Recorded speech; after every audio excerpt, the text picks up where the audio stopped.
Okay, so this is the tanker trailer. This is the current state of it. I took it apart a week ago. I was trying, really, I want to get it done for the Nationals this year.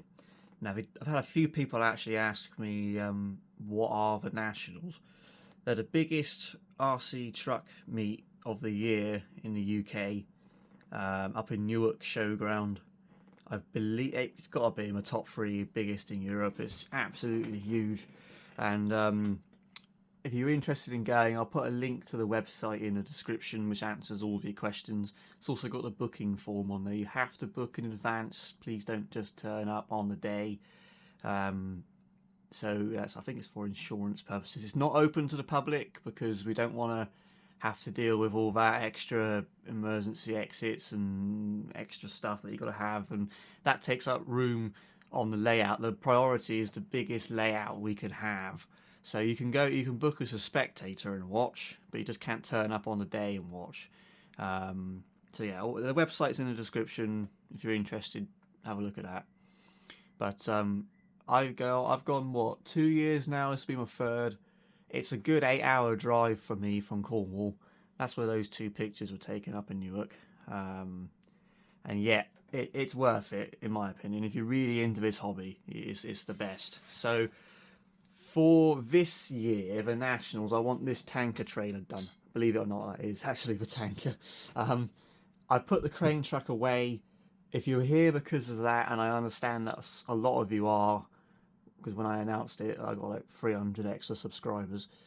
Be patient with me, please. That's a lot of custom parts that have to be made by people who know what they're doing, and that's going to take time.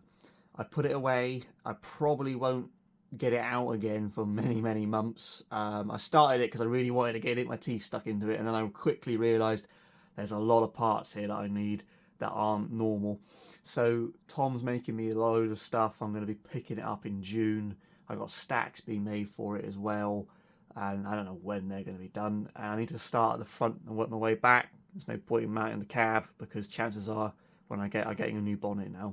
When I get the bonnet, it'll be different, and I have to move the cab. And it's just like I can see all that happening, so I'm not going to even start that. It's going to start at the bonnet and work my way back. Of course, going to get XT stuff as well. That's going to take forever. So there's a lot of stuff there that I need to be patient with and wait. I haven't got that many connections to get stuff made for me instantly. So I've just got to be patient. So here we go. So that's being put away. The 3 Series, of course, I got that in my last video, and I'll just put that away because I'm not planning on touching that thing. I've took some measurements. Tom's designed me an interior. I'll ask him if I can show you, but if he will let me, I'll put it up on screen now. But it looks amazing, right-hand drive and all that. It's going to be mega. Again, hopefully picking that up in June. So yeah, there's a lot of cool stuff. But this, obviously the tanker trailer for that truck. I'll explain. Well, I think I told you in the last video. That one's here because it's needs a few things fixed and some upgrades done to it. Mainly those bad boys. But yeah, this tanker, it needs basically 2 things doing to it. It needs to be painted and it needs to have all the lights put on it. Now those 2 jobs, basically underneath those 2, there are lots of little jobs to do. I'm also changing the wheels and tyres because I don't like these rims very much. I don't think the camera will pick it up, but in there, to me it looks like they haven't really primed that bit of black because the paint's starting to bubble, and I don't like it. It won't focus, but you can sort of see it. It's just starting to bubble a little bit. I don't like that. Plus the wheel nut's exposed, which is not right in my opinion. And on the truck, I've got tyre writing. So what I've done is I've got a full set of Michelins for it, and I brought 6 new alloys from these Legends to go on it. So that is happening because then the tyre writing will match the truck. I've taken the tank off. I've started polishing that. I've done one what I call pass, so one full polish on it, not the end caps because they're going to be painted. I will need to do another one, or maybe even 2 more, just to get it really shiny. But it's getting there. Patience and polishing for me, I can do about an hour, and then I start to get a bit bored. So I just do it in little bits. In terms of lights, I've cut the factory rear lights off because they are terrible. Don't buy this trailer, alright? It's not worth the money. It really isn't. The lights you get with it are pathetic. So I cut them off. I got Miro to make me some lovely new ones. Again, for the price that you pay for this, you should get good lights in my opinion. Tom sent me, now they're on the way, these little marker lights which come out here. Well, I'm going to drill a hole in the end of this box section on each end. And they're going to come out at an angle and have red light on the back and amber on the front, and they're made out of rubber. He's made them out of rubber so they will actually flex rather than snap if you hit them, which is brilliant. So I'll have to put them in there and run the wire through and cut a hole in the middle at the back there so the wires can come out. I've just started making these little aluminium mount things. Basically they're for marker lights. I'm going to do 5 a side from, obviously, here back, and they're within 3mm. They're 10.5 centimeters apart each. You have to bear with me, it's all done by hand, I'm not a machine. So I didn't want to have to drill any more holes in the rails, so they're actually sharing the mounts of the wheel arches, and that one there is sharing the mount for the legs. Look.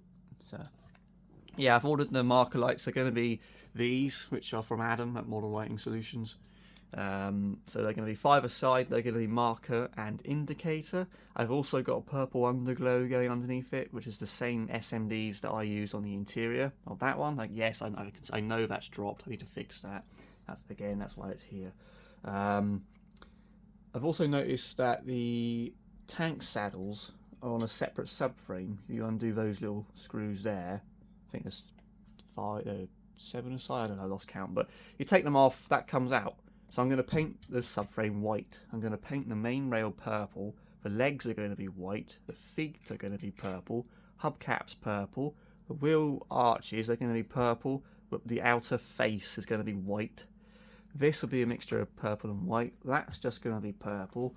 That's going to be a mixture of purple and white. The end caps on the tank are going to be purple. So are the 3 access doors on top of it. The rest is going to be polished. I think that's going to look pretty nice. I've got some graphics I need to get made up for the end caps, and I'm going to put lights up the top on the back of the tank. I'll put a picture of what I'm trying to talk about, but it'd be basically, I think, 3 red and 2 amber on top of the tank. And then the other day I was talking to some friends and they said, oh, what about work lights? So on the truck, these lights up here, I have them set as work lights, so it's just a separate on-off output that currently only controls them. They're not reverse lights, so I can turn them on and off whenever I want. And I'm thinking about putting some on the trailer, but I'm just not quite sure where. And thinking about it, because they're work lights, it would be wherever the operator would be most likely working, which would be sort of on the side where all the hoses are, and maybe at the back. So I don't know.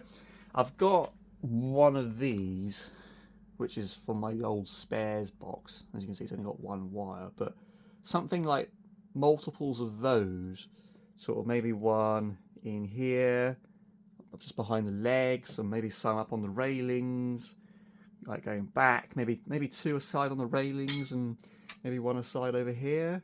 I'm not sure, but I need to figure that out, because I quite like that idea. No, it won't be reverse lights, it'll just be on-off work lights like that, like those ones. But again, I think that would be quite a cool idea. So I'm going to crack on today, which is Sunday. I'm actually going to get the other side's mounts made. And yeah, I also cut the backs off these boxes and joined them together so I can put a battery in there, and there will be a power switch in there as well. So the battery and power switch will go in there. I don't know why it squeaks now, but there you are. And then my mum brought me the Bluetooth module trailer control from Beer. So when I take the truck apart to fix those beacons and that roof lining, I'm going to swap what's in there in a minute, which is the infrared. I'm going to take that out and put the Bluetooth in, and then the truck will be basically ready.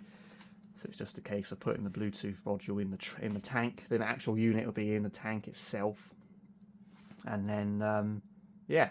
So 5 aside markers, which would also double as indicators, purple underglow, nice Miro spec rear lights here, another set of rear lights, tail and indicator up here, and some work lights, and I think will be basically there, alloys, Michelins, and all the paint.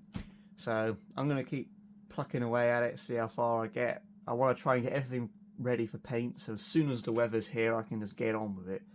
And yeah, we'll go from there. So, might bear with me. I might have to miss a week here or there, but we'll see. And yeah, thank you for watching, and I'll see you in the next video. Cheers.